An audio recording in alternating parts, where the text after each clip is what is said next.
नमस्कार, देवभूमि IAS academy के YouTube channel में आपका स्वागत है। आज का हमारा विशेष टॉपिक है एलटी पेडागोजी का एक महत्वपूर्ण टॉपिक आपके सामने ला रहा हूं। और एलटी पेडागोजी की तैयारी करना अपने आप में बहुत बड़ी चुनौती है।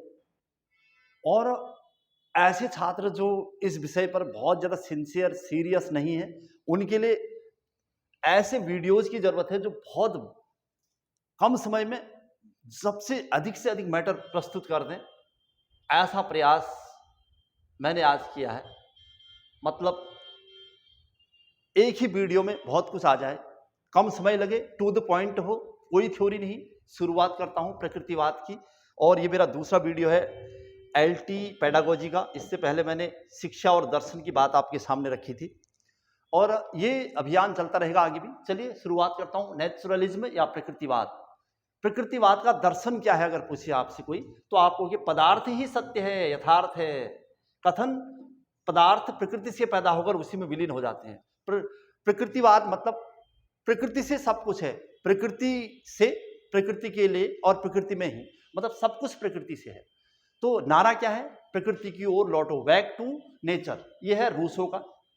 रूसो प्रकृतिवादी दार्शनिक है और प्रकृतिवाद के जनक भी हैं। उनका स्टेटमेंट था पहला ही, प्रकृति की ओर लौटो। तो विकास लगभग रूसो ने जो प्रकृतिवाद का विकास किया वो 18वीं शताब्दी में किया, लेकिन प्रकृतिवाद की शुरुआत 15वीं सदी से ही हो रखी है। 15वीं शताब्दी से प्रकृतिवाद को आगे बढ़ाने वाले बड़े बड़े नाम हैं, जिसमें प्लेटो खुद हैं, और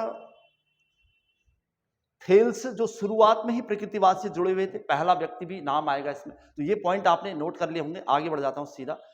तो ये है प्रमुख प्रकृतिवादी दार्शनिक आपके सामने। थोड़ा सा इनके बारे में एक एक लाइन मैंने जो लिखी है, उसमें सबसे पहला नाम है थेल्स। लगभग 640 से 550 ईसा पूर्व की बात है। यूनान के थे थेल्स, और प्रकृतिवाद की रचना का आधार जल को बताया था इन्होंने, अर्थात प्रकृति का एक पदार्थ है जल। तो प्रकृति की उत्पत्ति किससे मानी है? जल से मानने वाले। दूसरा एनेक्सिजेनस, प्रकृति की रचना का आधार वायु, यानी प्रकृति की उत्पत्ति वायु से मानी है इन्होंने, ये दूसरा था। तीसरा हेराक्लिटस, प्रकृति की रचना का आधार अग्नि बताया है इन्होंने। बहुत इंपॉर्टेंट बात है, किसने क्या बताया है। और डेमोक्रिटस, प्रकृति की रचना का आधार परमाणुओं के सहयोग से हुआ है। थोड़ा सा आधुनिक व्याख्या होने लगी है, जिसे परमाणुवाद के नाम से भी जाना जाता है। प्रकृतिवाद का बीजारोपण किया था इन्होंने ही। अगर प्रकृतिवाद का बीजारोपण करने का श्रेय किसे जाता है तो डेमोक्रिटस, ये ध्यान रखिएगा।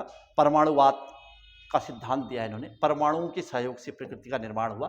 तो जल से, वायु से, अग्नि से, परमाणु के सहयोग से, और प्रकृतिवाद का बीजारोपण करने का श्रेय किसे गया? डेमोक्रिटस को। और नेक्स्ट नाम है जो प्लेटो, ये नाम, और सुकरात पदार्थ तथा प्रकृति के स्थान पर आत्मा परमात्मा के मूल तत्व को स्वीकार किया। तो यहां पर पहली बार सुकरात ने आत्मा परमात्मा के मूल तत्व को सिद्ध किया है। अच्छा, प्लेटो ने पदार्थ और प्रकृति की सत्ता को चुनौती बाद में, यानी अपने गुरु और आदर्शवाद को आधार बताया। तो अब प्रकृतिवाद की आदर्शवादी व्याख्या होने लगी है। पहले प्रकृतिवाद की वास्तविक नेचुरल व्याख्या हो रही थी, कोई अग्नि से, कोई जल से, कोई परमाणु से, लेकिन अब सुकरात आत्मा परमात्मा की बात करने लगे हैं। और फिर प्लेटो प्रकृतिवाद की सत्ता को चुनौती देते हैं, प्रकृति की सत्ता को चुनौती देते हैं। और आदर्शवादी, ये आदर्शवादी प्रकृतिवादी है, यानी प्रकृतिवाद ने भी कहीं ना कहीं आदर्शवाद को स्वीकार किया है, चाहे वो रूसो ही क्यों न हो, कहीं ना कहीं। लेकिन उन्होंने इसको अलग से एक्सप्लेन नहीं कर रखा है। खासकर रूसो के समय प्रकृतिवाद इतना हावी हो गया था कि वो प्रकृतिवाद को एक क्रांतिकारी प्रकृतिवाद के रूप में जाना जाने लगा था। ये स्थिति आ गई थी। चलिए कुछ प्रश्न जो इसमें बने होंगे।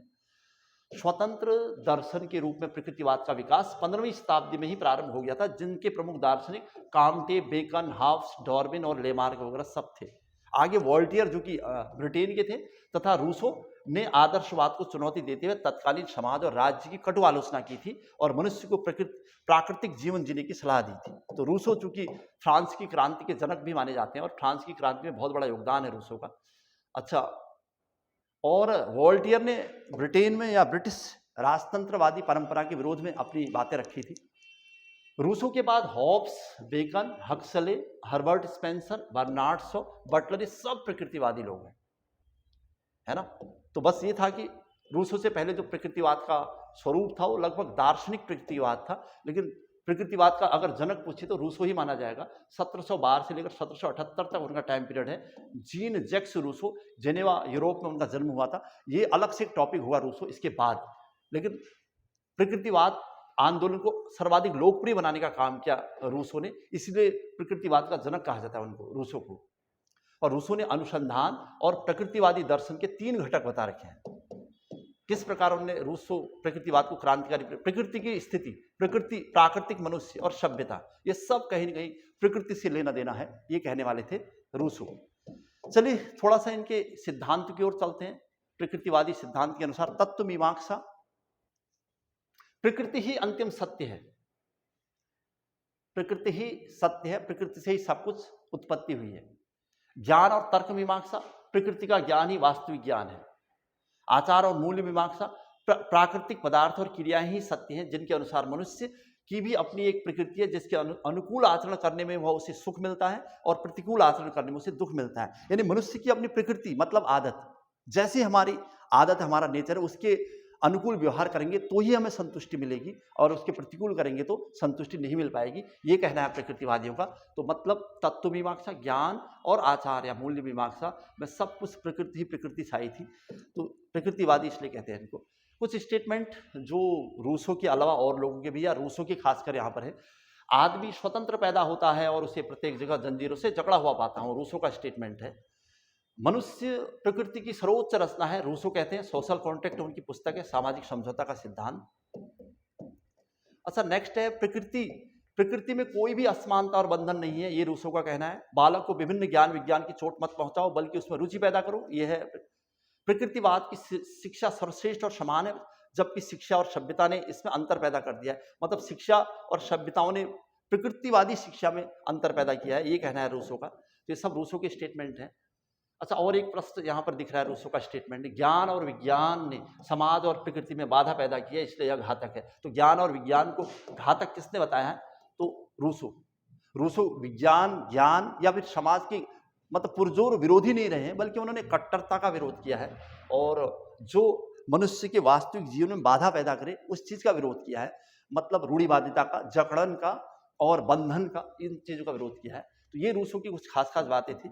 लेकिन रूसो के अलावा और जो प्रकृतिवादी हैं उनकी कुछ खास परिभाषाएं आपके सामने रख देता हूं। तो परिभाषाएं चूंकि रटने वाली होती हैं, आरबी पेरी की परिभाषा पहले दिख रही है, प्रकृतिवाद विज्ञान नहीं अपितु विज्ञान के प्रति दावा है। बस इतना ध्यान रखना आपने। किसने कहा है कि प्रकृतिवाद विज्ञान नहीं अपितु विज्ञान के प्रति दावा है, जबकि दार्शनिक ज्ञान का कोई स्थान नहीं है? ये है स्टेटमेंट आरबी पेरी का। दूसरा आ रहा है ब्राइस का, प्रकृतिवाद एक ऐसी प्रणाली है जिसमें दार्शनिक ज्ञान अथवा आध्यात्मवाद का कोई स्थान नहीं है। कहा, देखिएगा, दार्शनिक ज्ञान और आध्यात्मवाद का कोई स्थान नहीं मानने वाले कौन है? ब्राइस। मुनरो, बच्चे की शक्ति को पूर्ण रूप से स्वच्छता पूर्वक विकसित होने का अवसर देना ही प्रकृतिवाद है। जेम्स बर्ग कहते हैं कि प्रकृतिवाद प्रकृति को ईश्वर से पृथक करता है, आत्मा को पदार्थ के अधीन करता है तथा अपरिवर्तनीय नियमों को सर्वोच्चता प्रदान करता है। ये कहना है जेम्स बर्ग का। चूंकि फिक्स स्टेटमेंट है, इस पर बहुत ज्यादा विचार करके फायदा है नहीं, और ये आप भी समझते हैं। और हर स्टेटमेंट को आप याद कर भी नहीं सकते, बस एक थीम समझनी पड़ेगी आपको कि प्रकृतिवादी क्या सोचते हैं। थॉमस और लैंग के स्टेटमेंट है कि प्रकृतिवाद आदर्शवाद के विपरीत मन को पदार्थ के अधीन मानता है। ये थोड़ा सा इंपॉर्टेंट परिभाषा लग रही है। अर्थात अंतिम वास्तविकता भौतिक है, न कि आध्यात्मिक। तो आध्यात्मिक का बहुत ज्यादा समर्थन नहीं किया इन लोगों ने। लेकिन ये नहीं कह सकते कि प्रकृतिवादियों ने आध्यात्मवाद को नहीं माना है।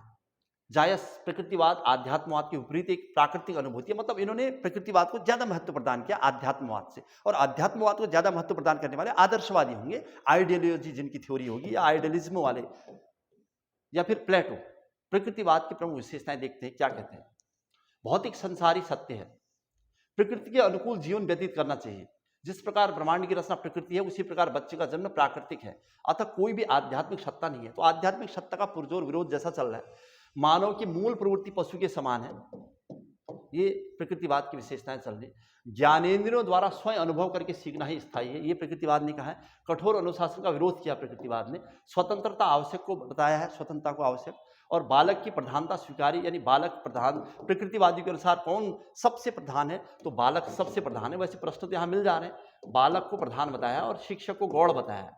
तो शिक्षक गौड़, ये प्रकृतिवाद की सबसे प्रमुख विशेषता है, जिसमें शिक्षक को दूसरा स्थान या अन्य स्थान मिला है, लेकिन प्रथम स्थान बालक को मिला है। चलिए नेक्स्ट प्रश्न की तरफ जा रहा हूं। पुस्तकीय ज्ञान का विरोध करने वाले हैं, यानी औपचारिक शिक्षा का विरोध किया था प्रकृतिवादियों ने, और क्या क्या खास बातें इनकी हैं। मौलिक प्रकृति श्रेष्ठ है, बनावटी दुनिया काल्पनिक है कहा था।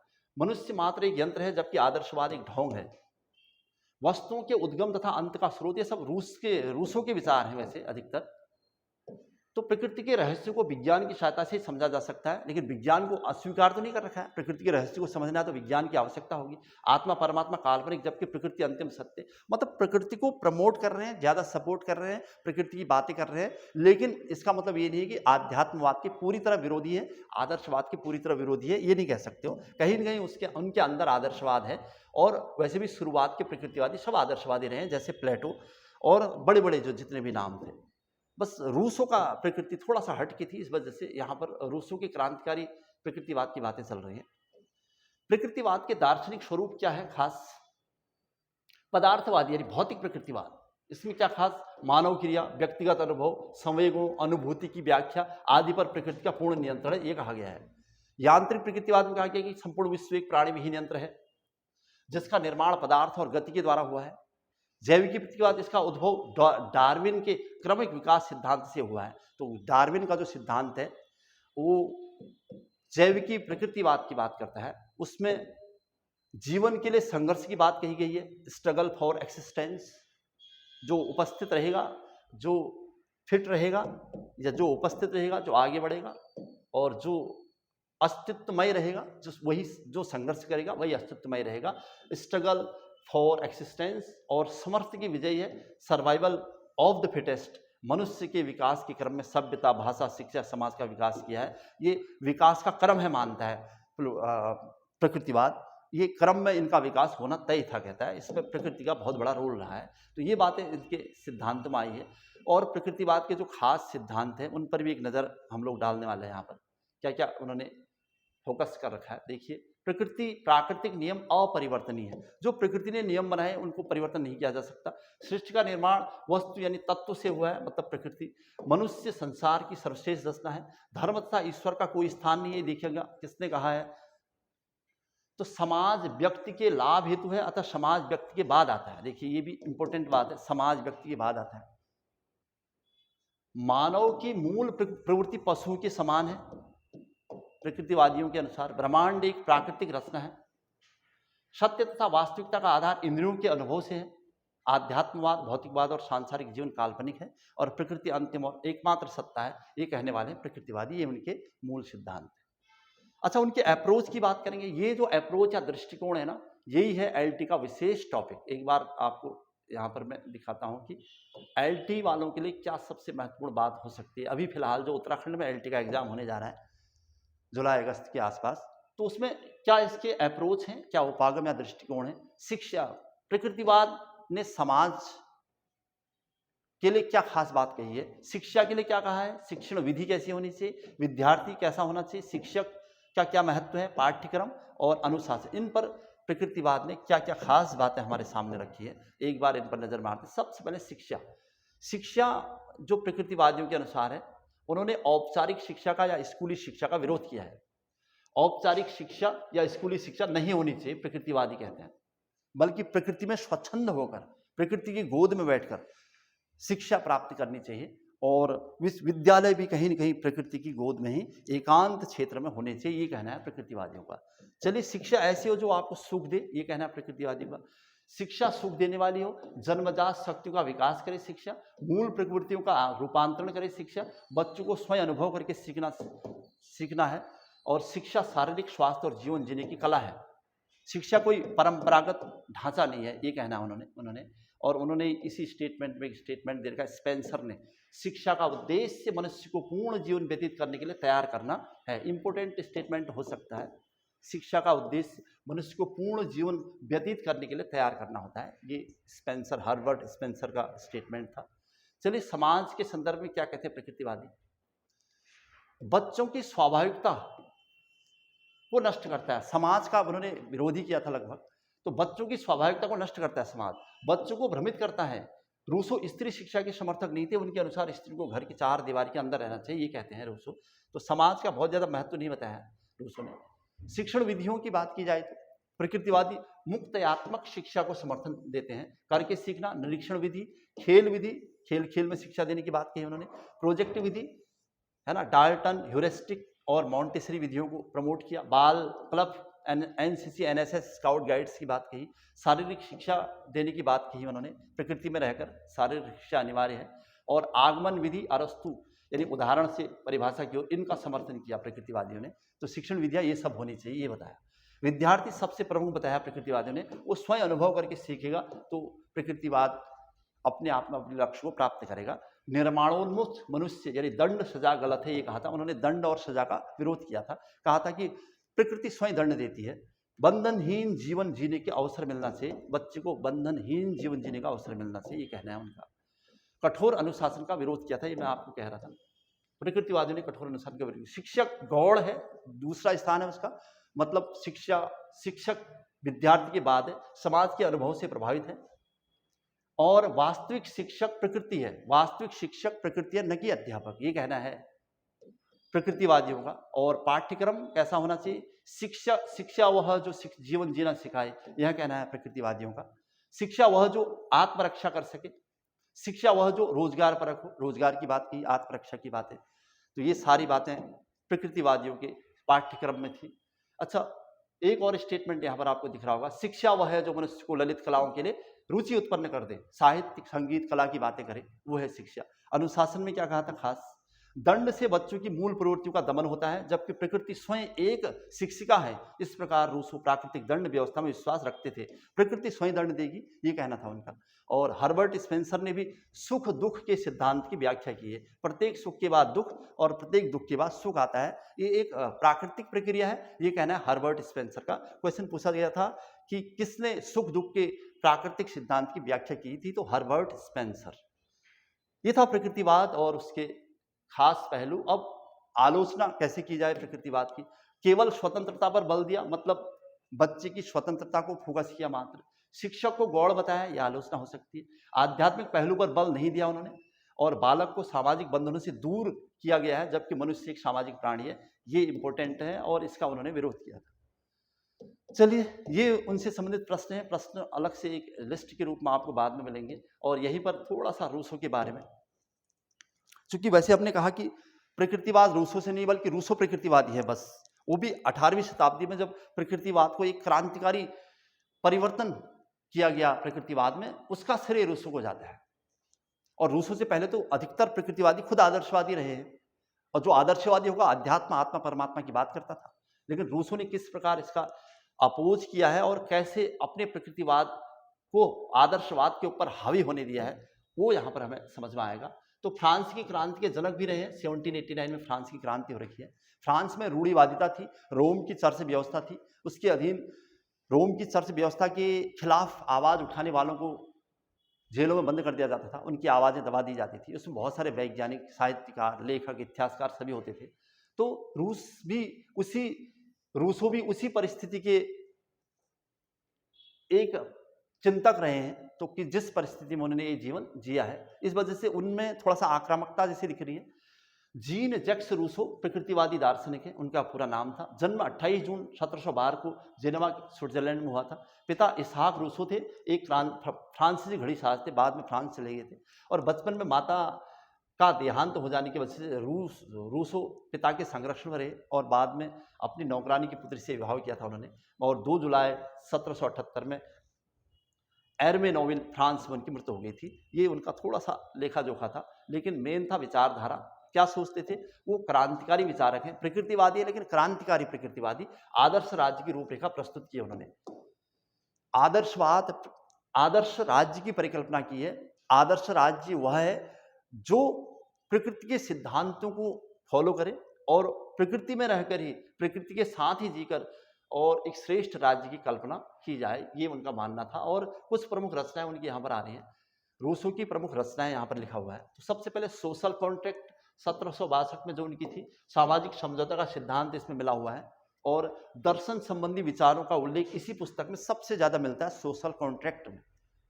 दूसरा था द एमिल 1762 में इस पुस्तक में शिक्षा संबंधी सर्वाधिक विचार अगर किसी में दिए हैं तो इस पुस्तक में है द एमिन कन्फेशंस, अंतिम रचना मानी जाती है उनकी कन्फेशंस। अच्छा, और जो यहाँ उनकी बहुत सारी पुस्तकें उनको पढ़ देता हूँ आपके लिए मैं फिलहाल। Discourses on the moral effect of the arts and science, discourses on the origin of in equality, economic politic 1755, और constitution of Corsica. Corsica Europe में एक द्वीप था जहाँ पर रोम की चर्च व्यवस्था का बोलबाला था। लेटर्स दी ला मार्टेन and the writings of Saint Pierre 1761, ये सब उनकी पुस्तकें हैं। तो इसमें दो शुरुआत की 2-3 जो नाम थे वो काफ़ी इंपॉर्टेंट थे, वो आपको ध्यान रखने पड़ेंगे। और रूसो के जो सिद्धांत निकल के आए मेनली, वो खासकर समझौता का सिद्धांत और सामान्य समझौता का सिद्धांत और प्रकृतिवाद का सिद्धांत, ये उसके मूल सिद्धांत थे जो उनके विचारों में हर पल उनकी पुस्तकों के माध्यम से झलकते हुए से लगते हैं। रूसो क्या कहते हैं, जो कि रूसो ने मैंने कहा जिस परिस्थिति और पर्यावरण में उन्होंने अपना जीवन जिया था, वो चर्च के हाथों में थी सत्ता उस समय, रूढ़िवादिता का अत्यधिक प्रभाव था वहाँ पर, राज्य भी चर्च का प्रभाव था और इस प्रकार व्यक्ति का महत्व ही नहीं था।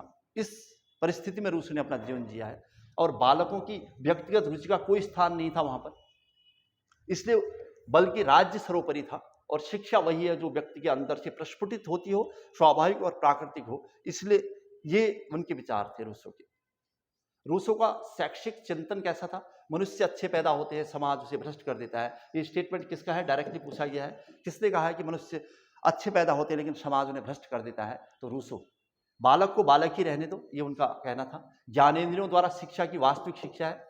उसके बाद उपदेश देना शिक्षा नहीं है, शिक्षा व्यक्ति के भीतर से पैदा होती है। शिक्षा का उद्देश्य अनुशासन से मनुष्य का विकास करना होता है और अनुशासन प्रकृति खुद सिखाती है। प्रकृति की ओर लौटो तभी कल्याण संभव है, ये कहना है रूसो का। क्योंकि अब तो टॉपिक ही रूसो है, तो इस वजह से समाज में अनेक दोष विद्यमान है जबकि प्रकृति पूर्णतः शुद्ध है। वास्तविक ज्ञान समाज और विज्ञान से नहीं अभी तो प्रकृति से मिलता है। मनुष्य स्वयं ही समाज का शत्रु बन गया है और स्वस्थ शरीर में नैतिक उत्थान की नींव डाली जा सकती है और रुचि के विरुद्ध सिखाया जाना दंडनीय अपराध है या अन्याय है, ये कहना था रूसो का। तो इनसे अब लग रहा है कि वो किस प्रकार प्रकृति का समर्थन कर रहे थे। सभी सभ्यताएं भ्रष्ट है, समाज की आलोचना की उन्होंने, सभ्यताओं की आलोचना की।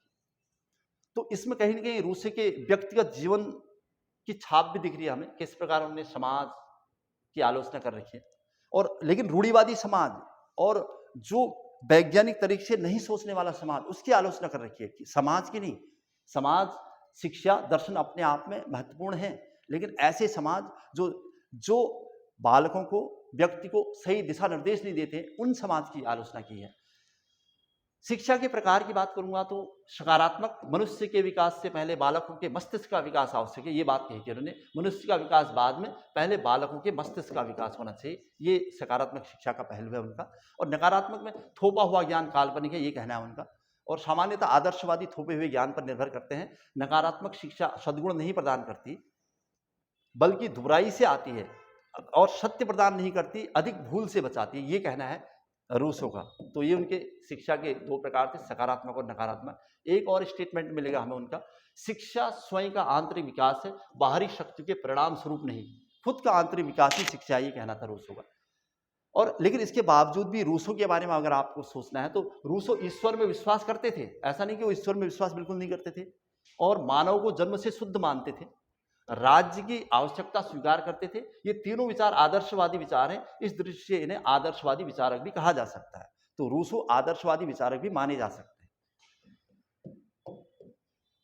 अच्छा, दूसरी बात, रूसो ने न तो इस ब्रह्मांड की रचना के बारे में कुछ लिखा है और न ही कहीं आत्मा परमात्मा की व्याख्या की है। इसके बावजूद भी वो ईश्वरवादी थे और आत्मा परमात्मा के अस्तित्व को स्वीकार करते थे।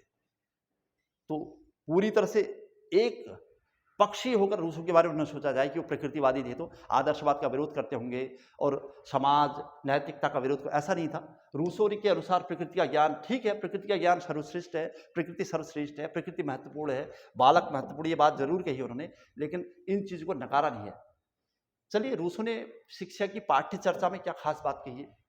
रूसो ने मानव विज्ञान के मनोवैज्ञानिक अवस्थाओं को प्रस्तुत किया और उसी के अनुसार प्रत्येक स्तर के भिन्न भिन्न उद्देश्य और भिन्न भिन्न पाठ्य चर्चा निश्चित की। जैसे रूसो ने मनुष्य के शैक्षिक जीवन को 4 कालों में बांटा। अगर ऐसा प्रश्न आता है रूसो के अनुसार मनुष्य के शैक्षिक जीवन के कितने काल थे, तो 4। तो पहला था, उसी के हिसाब से उन्होंने उसकी पाठ्य चर्चा भी निर्धारित की, जैसे शैशव काल, जन्म से 5 वर्ष तक बच्चों को प्रकृति की गोद में स्वतंत्र विचरण करना चाहिए। इस स्तर के बच्चों के लिए किसी भी प्रकार के निर्देशन अथवा पुस्तकीय ज्ञान का विरोध करते थे। तो खासकर शैशव अवस्था के लिए या शैशव काल के बच्चों के लिए उन्होंने पुस्तकीय ज्ञान का विरोध किया था। बाल्यावस्था 5 से 12 वर्ष बताई थी उन्होंने। बच्चों को प्रकृति अध्ययन, भाषा, गणित और भूगोल की शिक्षा दी जानी चाहिए। इस समय वे स्वयं के अनुभवों के आधार पर सीखेंगे, ये कहा था उन्होंने। तो तीसरी स्टेज बताई थी उन्होंने किशोरावस्था, 12 से 15 वर्ष तक प्राकृतिक विज्ञानों की शिक्षा दी जानी चाहिए, ये कहा था उस किशोरावस्था में। और धीरे धीरे इसी के माध्यम से वो भाषा, गणित, भूगोल, हस्तकार्य, संगीत, सामाजिक शिक्षा, जीवन और उद्योग की शिक्षा दी जानी चाहिए, इसका भी सपोर्ट किया था। और युवावस्था 15 से 25 वर्ष तक प्रत्यक्ष अनुभवों द्वारा सद्गुणों की शिक्षा। तो सद्गुणों की बात कही, यानी सदाचार की बात कही, तो कहीं न कहीं आदर्शवाद झलकता है। विज्ञान इस स्तर पर होना चाहिए कि उनके अलावा इतिहास, आचरण की शिक्षा, शारीरिक और बौद्धिक शिक्षा, व्यावसायिक प्रोफेशनल एजुकेशन की भी बात कही उन्होंने। तो ये 4 उनके आधार थे। उसके बाद स्त्रियों की पाठ्य चर्चा की बात में थोड़ा सा उनकी आलोचना भी की जाती है, जैसे एक शिक्षित और सभ्य स्त्री अपने पति, बच्चों, पूरे परिवार और नौकर सभी के लिए प्लेग के समान है, ये कहा था। तो ये उनका नकारात्मक पहलू दिखता है, या फिर उस रूढ़िवादी समाज की नकारात्मकता का ये परिणाम है। उन्होंने एमिल की पत्नी सोफिया को पेरिस की शिक्षित, सभ्य और श्रृंगारप्रिय स्त्री न बनाकर उसे गृह विज्ञान, भोजन बनाना, सीना पिरोना, बच्चों का पालन पोषण करने की शिक्षा दी थी। तो एमिली की जो मुख्य पात्र है सोफिया, उसमें उन्होंने उसे एक गृह विज्ञान या गृह कार्य करने वाली स्त्री का दर्जा दिया है। अच्छा, उच्च शिक्षा से स्त्रियों को वंचित करे, उन्हें केवल गृहस्थ जीवन की शिक्षा देना उचित है, ये कहा था उन्होंने। ये इसी बात की उनकी आलोचना भी होती है। तो इसका कारण ये नहीं था, बल्कि इसका कारण था कि उस सामाजिक जीवन में जिसमें वो रहे थे, उसकी परिस्थितियां क्या रही होंगी और उनकी शिक्षण विधियां कैसी हैं। तो प्रकृति की ओर लौटो। उस समय बहुत ज्यादा शिक्षण विधियों का डेवलपमेंट तो हुआ नहीं होगा, तो खासकर एक उनकी शिक्षण विधि है, उनका पहला नारा था स्वयं करके सीखो। दूसरा नारा था उनका, तीसरा ज्ञानेंद्रियों द्वारा सीखो, एजुकेशन थ्रू सेंस, या तीसरा नारा था। और शिक्षा में स्वतंत्रता, फ्रीडम इन एजुकेशन, चौथा नारा था। और शिक्षण करते समय भी बच्चों की अपनी रुचि, रुझान और योग्यता का ध्यान रखना चाहिए, ये उनका 5वां और अंतिम नारा था। ये 5 पॉइंट्स थे उनकी खास शिक्षण विधि के। चलिए आगे बढ़ जाऊंगा सीधा अनुशासन की तरफ। कैसा अनुशासन कहा था उन्होंने? विधाता सब मनुष्यों को शुद्ध बनाता है, मनुष्य के संपर्क में आकर वे विकृत हो जाते हैं। अनुशासन संबंधी रूसों के विचारों को हम सिद्धांत के रूप में प्रकट कर सकते हैं। उन्होंने जो अनुशासन के लिए कहा था, स्वतंत्रता का सिद्धांत। मनुष्य स्वतंत्र पैदा हुआ है और स्वतंत्र जीवन जीने के लिए स्वतंत्र है, प्रिंसिपल ऑफ फ्रीडम उनका स्वतंत्रता का सिद्धांत। दूसरा था प्रिंसिपल ऑफ नेचुरल कॉन्सिक्वेंसेस, प्राकृतिक परिमाण का सिद्धांत। प्रकृति ही आपको दंड देगी, प्रकृति के अनुसार आपको सभी कार्य करने के लिए आप स्वतंत्र हैं। अगर इन चीजों की आपको अनुभूति प्रकृति खुद कराएगी तो वो असली दंड होगा, ये कहना है। तो वो प्राकृतिक दंड या प्रकृति दंड देगी, इस बात की व्याख्या करते हैं, जबकि कठोर दंड का विरोध करने वाले हैं। चलिए शिक्षक के बारे में उन्होंने क्या कहा? शिक्षक का कार्य बच्चों के प्राकृतिक विकास में सहायता करना है। बच्चों के प्राकृतिक विकास में सहायता करे शिक्षक। वह अनुदेशन नहीं देगा, अपितु बच्चे के विकास के लिए पर्यावरण तैयार करेगा। वह उपदेश नहीं देगा, अपितु बच्चों को स्वयं करने और स्वयं देखने और स्वयं निर्णय निकालने के अवसर देगा। और वह उसका नियंत्रक नहीं है, कंट्रोलर नहीं है, बल्कि सहायक है, हेल्पर है। तो शिक्षक गौड़ है, सहायक है, अनुदेशक है, और नियंत्रक नहीं है, कंट्रोलर नहीं है, ये कहना था। शिक्षार्थी को शिक्षा का केंद्र बताया उन्होंने, और उसकी पूरी शिक्षा का ध्यान उसकी रुचि, शक्ति और आवश्यकता के अनुकूल किया जाना चाहिए। अच्छा, विद्यालय कैसे हो? समाज और उसकी सभ्यता समस्त बुराइयों की जड़ है, ये रूसों का कहना है। इसलिए बच्चों को उसके कुप्रभावों से दूर रखना चाहिए और उन्हें प्रकृति की सुरम्य गोद में स्वतंत्र रूप से जीव विकास के अवसर प्रदान करने चाहिए।